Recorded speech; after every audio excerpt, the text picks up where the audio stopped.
बघा मित्रांनो, सर्व पिल्लं बाहेर सोडली आज आणि आपल्या एक काळ्या कोंबडीने पिल्लं काढली.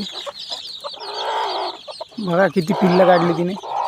19 अंड्यापैकी बघा किती पिल्लं काढली. खूप सारी एवढी पिल्लं काढली, मला तर वाटत पण नव्हतं की एवढी पिल्लं काढणार म्हणून. पूर्णपैकी पूर्णच पिल्लं काढली तिनं. बस फक्त 3 अंडे बाकी आहेत.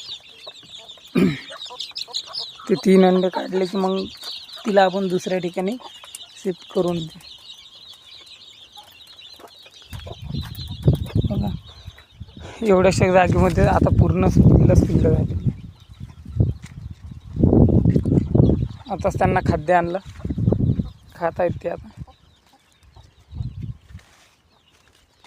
एका कोंबडीखाली 19 अंडे ठेवले, ते पण तिने पूर्ण काढले. रिझल्ट तुम्हाला पण दाखवला आता लाईव्ह.